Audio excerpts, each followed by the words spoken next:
Hello, squirrels. I'm having a time getting good wives to come up. Here we go. Woo!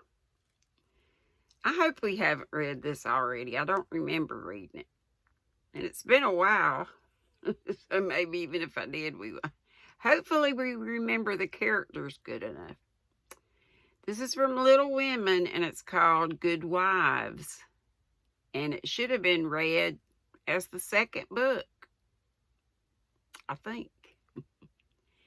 In order that we may start afresh and go to Meg's wedding with free minds, it will be well to begin with a little gossip about the Marches. And here let me premise that if any of the elders think there's too much lovering in the story, as I fear they may, and then in parentheses it has, I'm not afraid the young folks will make that objection.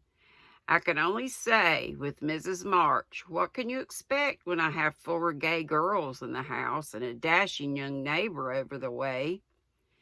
The 3 years that have passed have brought but few changes to the Quiet family.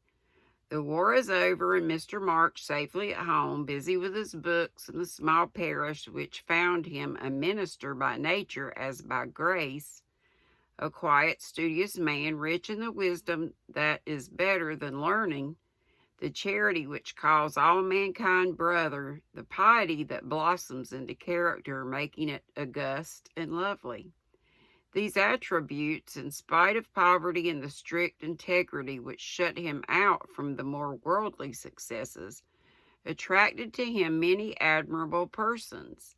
As naturally as sweet herbs draw bees, and as naturally he gave them the honey into which 50 years of hard experience had distilled no bitter drop. Earnest young men found the gray-headed scholar as young at heart as they. Thoughtful or troubled women instinctively brought their doubts to him, sure of finding the gentlest sympathy, the wisest counsel. Sinners told their sins to the pure-hearted old man and were both rebuked and saved. Gifted men found a companion in him. Ambitious men caught glimpses of nobler ambitions than their own, and even worldlings confessed that his beliefs were beautiful and true, although they wouldn't pay. To outsiders, the 5 energetic women seemed to rule the house, and so they did in many things. But the quiet scholar, sitting among his books, which still the head of the family, the household conscience, anchor, and comforter, for to him the busy, anxious women always turned in troublous times, finding him in the truest sense of those sacred words, husband and father. The girls gave their hearts into their mother's keeping, their souls into their father's, and to both parents who lived and labored so faithfully for them. They gave a love that grew with their growth and bound them tenderly together by the sweetest tie which blesses life and outlives death. Mrs. March is as brisk and cheery, though rather grayer, than when we saw her last, and just now so absorbed in Meg's affairs that the hospitals and homes still full of wounded boys and soldiers' widows decidedly miss the motherly missionaries' visits. John Brooke did his duty manfully for a year, got wounded and was sent home and not allowed to return. He received no stars or bars, but he deserved them, for he cheerfully risked all he had. And life and love are very precious when both are in full bloom. Perfectly resigned to his discharge, he devoted himself to getting well, preparing for business, and earning a home for Meg. With the good sense and sturdy independence that characterized him, he refused Mr. Lawrence's more generous offers and accepted the place of bookkeeper, feeling better satisfied to begin with an honestly earned salary than by running any risk with borrowed money. Meg had spent the time in working as well as waiting, growing womanly in character, wise in housewifely arts, and prettier than ever, for love is a great beautifier. She had her girlish ambitions and hopes, and felt some disappointment at the humble way in which the new life must begin. Ned Moffat had just married Sally Gardner, and Meg couldn't help contrasting their fine house and carriage, many gifts and splendid outfit with her own, and secretly wishing she could have the same. But somehow envy and discontent soon vanished when she thought of all the patient love and labor John had put into the little home awaiting her, and when they sat together in the twilight talking over their small plans, the future always grew so beautiful and bright that she forgot Sally's splendor and felt herself the richest, happiest girl in Christendom. Joe never went back to Aunt March, for the old lady took such a fancy to Amy that she bribed her with the offer of drawing lessons from one of the best teachers going, and for the sake of this advantage, Amy would have served a far harder mistress. So she gave her mornings to duty, her afternoons to pleasure, and prospered finely. Jo, meantime, devoted herself to literature, and Beth, who remained delicate long after the fever was a thing of the past, not an invalid exactly, but never again the rosy, healthy creature she had been, yet always hopeful, happy, and serene, and busy with the quiet duties she loved. Everyone's friend and an angel in the house, long before those who loved her most had learned to know it. As long as the Spread Eagle paid her $1 a column for her rubbish, as she called it, Jo felt herself a woman of means, and spun her little romances diligently. But great plans fermented in her busy brain and ambitious mind, and the old tin kitchen in the garret held a slowly increasing pile of blotted manuscript, which was one day to place the name of March upon the roll of fame. Laurie, having dutifully gone to college to please his grandfather, was now getting through it in the easiest possible manner to please himself.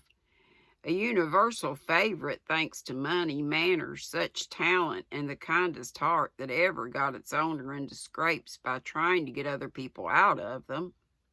He stood in great danger of being spoiled, and probably would have been like many another promising boy if he had not possessed a talisman against evil in the memory of the kind old man who was bound up in his success, the motherly friend who watched over him as if he were her son, and last but not least by any means, the knowledge that 4 innocent girls loved, admired, and believed in him with all their hearts.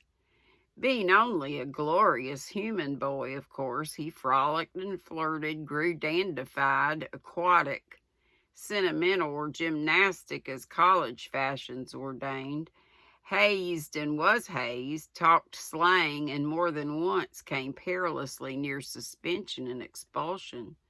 But as high spirits and the love of fun were the causes of these pranks, he always managed to save himself by frank confession, honorable atonement, or the irresistible power of persuasion which he possessed in perfection.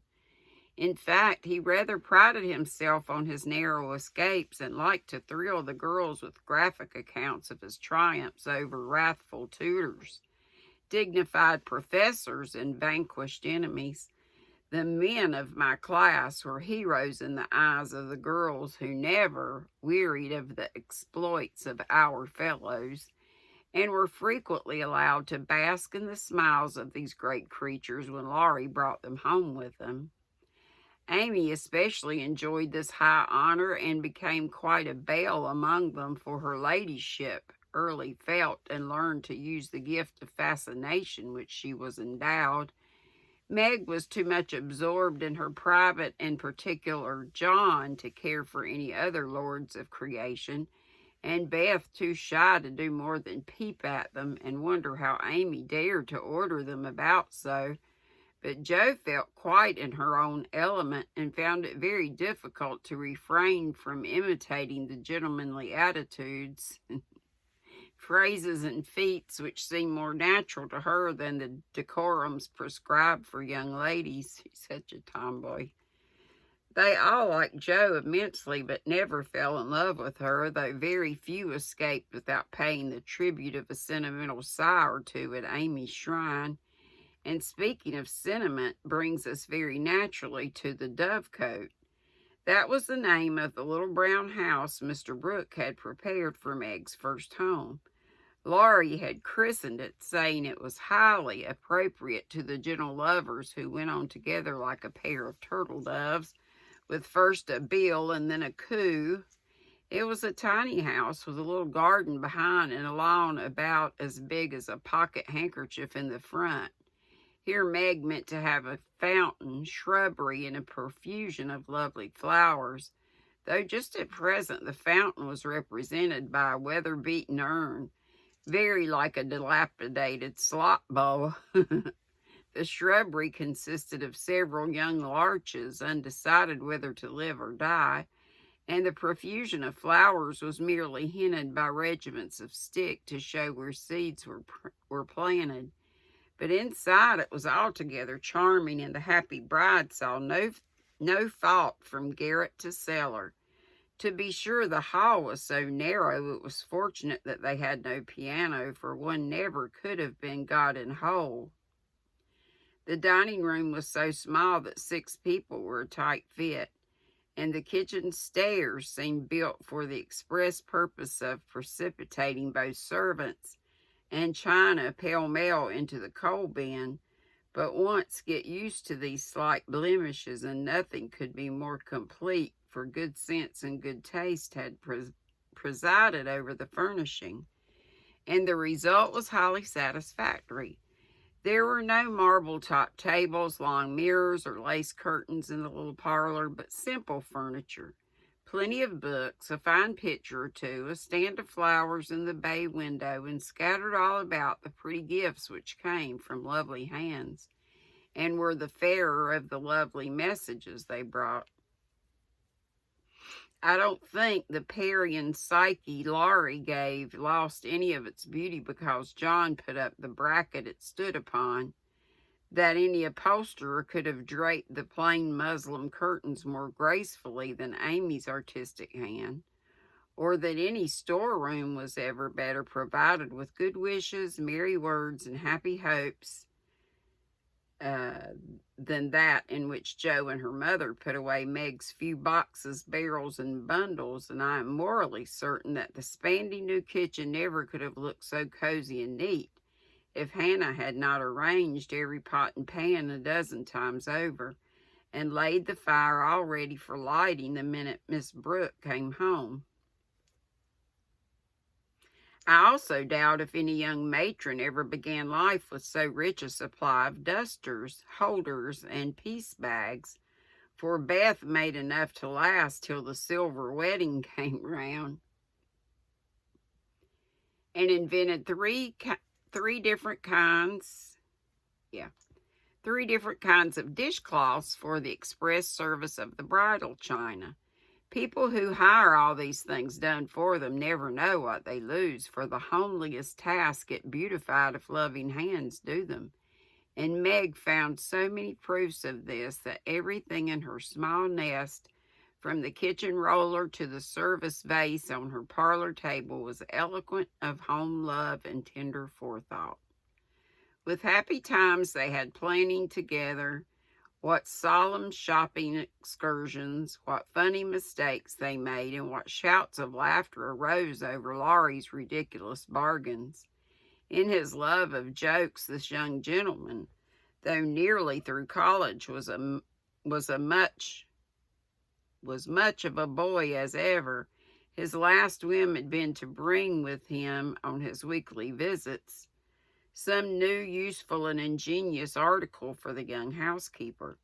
Now a bag of remarkable clothespins, next a wonderful nutmeg grater which fell to pieces at the first trial, a knife cleaner that spoiled all the knives, or a sweeper that picked the nap neatly off the carpet and left the dirt, labor-saving soap that took the skin off one's hands, infallible cements which stuck firmly to nothing but the fingers of the deluded buyer, and every kind of tinware, from a toy savings bank for odd pennies to a wonderful boiler which would wash articles in its own steam with every prospect of exploding in the process.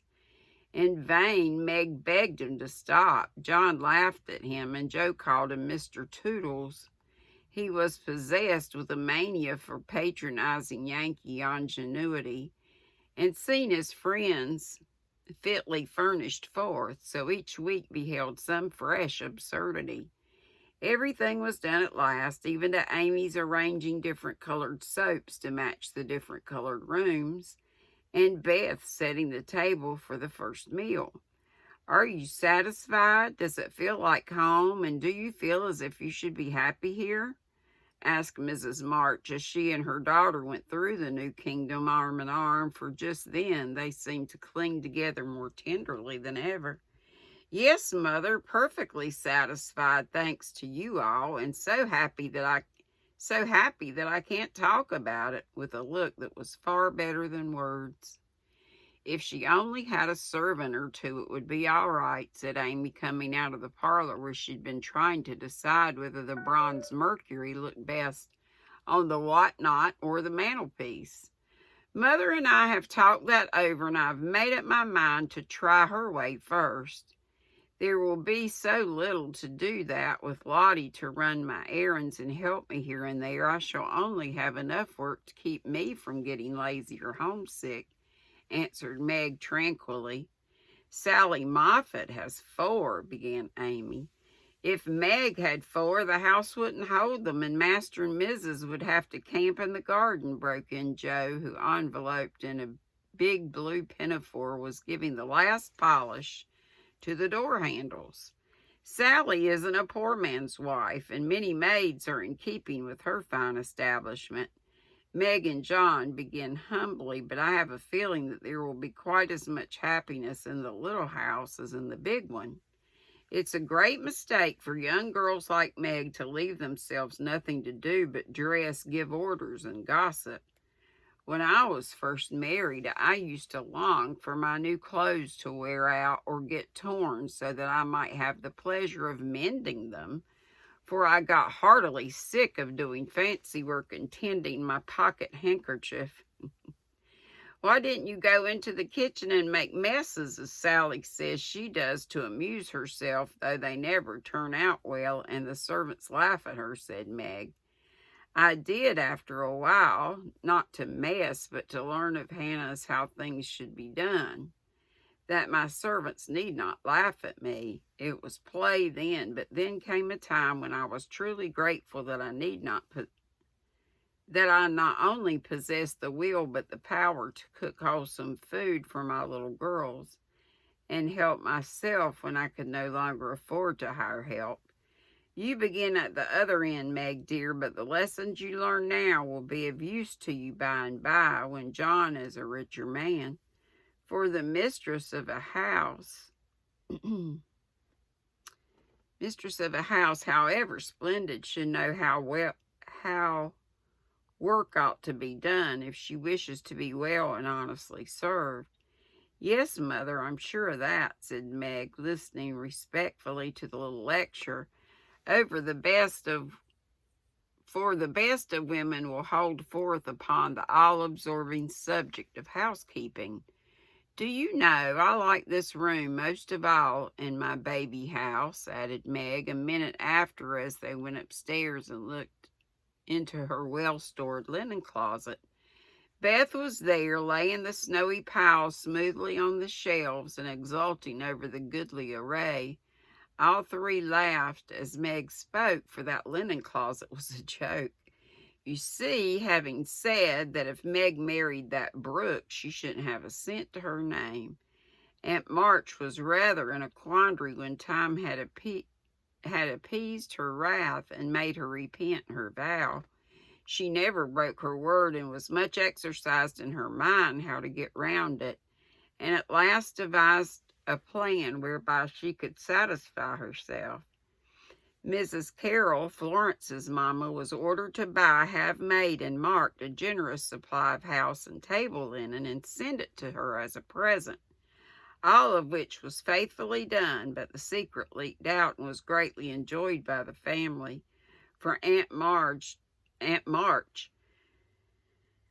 tried to look utterly unconscious and insisted that she could give nothing but the old-fashioned pearls long promised to the first bride. That's a housewifely taste, which I'm glad to see. I had a young friend who set up housekeeping with 6 sheets, but she had finger bowls for company, and that satisfied her, said Mrs. March, patting the damask tablecloths with a truly feminine appreciation of their fineness. I haven't a single finger bowl, but this is a set-out that will last me all my days, Hannah says, and Meg looked quite contented, as well she might. A tall, broad-shouldered young fellow with a cropped head, a felt basin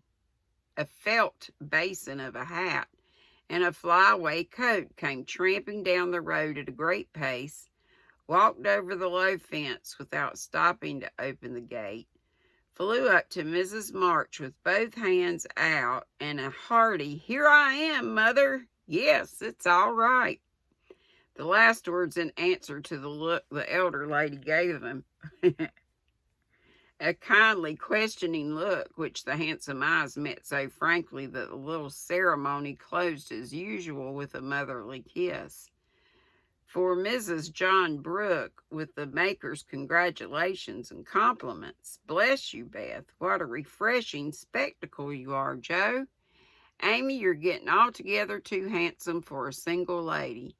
As Laurie spoke, he delivered a brown paper parcel to Meg, pulled Beth's hair ribbon, stared at Joe's big pinafore, and fell into an attitude of mock rapture before Amy, then shook hands all round, and everyone began to talk. "Where's John?" asked Meg anxiously. "Stopped to get the license for tomorrow, ma'am." "Which side won the last match, Teddy?" inquired Joe, who persisted in feeling an interest in manly sports despite her 19 years. "Ours, of course. Wish you'd been there to see." "How is the lovely Miss Randall?" asked Amy with a significant smile. "More cruel than ever. Don't you see how I'm pining away?" And Laurie gave his broad chest a sounding slap and heaved a melodramatic sigh. "What's the last joke?"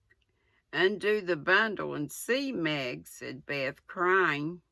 No, eyeing the knobby parcel with curiosity. "It's a useful thing to have in the house in case of fire or thieves," observed Laurie, as a watchman's rattle appeared amid the laughter of the girls. "Any time when John is away and you get frightened, Mrs. Meg, just swing that out of the front window and it will rouse the neighborhood in a jiffy. Nice thing, isn't it?" Laurie gave them a sample of its powers that made them cover up their ears. "There's gratitude for you. And speaking of gratitude, reminds me to mention that you may thank Hannah for saving your wedding cake from destruction. I saw it going into your house as I came by, and if she hadn't defended it manfully, I'd have had a pick at it, for it looked like a remarkably plummy one." "I wonder if you will ever grow up, Laurie," said Meg in a matronly tone. "I'm doing my best, ma'am, but can't get much higher, I'm afraid, as 6 feet is about all men can do in these degenerate days," responded the young gentleman, whose head was about level with the little chandelier. "I suppose it would be profanation to eat anything in this spick and span bower, so as I'm tremendously hungry, I propose an adjournment," he added presently. "Mother and I are going to wait for John. There are some last things to settle," said Meg, bustling away. "Beth and I are going over to Kitty Bryant's to get more flowers for tomorrow," added Amy, trying a picturesque hat over her picturesque curls and enjoying the effect as much as anybody. "Come, Joe, don't desert a fellow. I'm in such a state of exhaustion I can't get home without help. Don't take off your apron, whatever you do. It's particularly becoming," said Laurie, as Joe bestowed his especial aversion in her capacious pocket and offered her arm to support his feeble steps. Now, Teddy, I want to talk seriously to you about tomorrow, began Joe, as they strolled away together. You must promise to behave well and not cut up any pranks and spoil our plans. Not a prank. And don't say funny things when we ought to be sober. I never do. You're the one for that. And I implore you not to look at me during the ceremony. I shall certainly laugh if you do.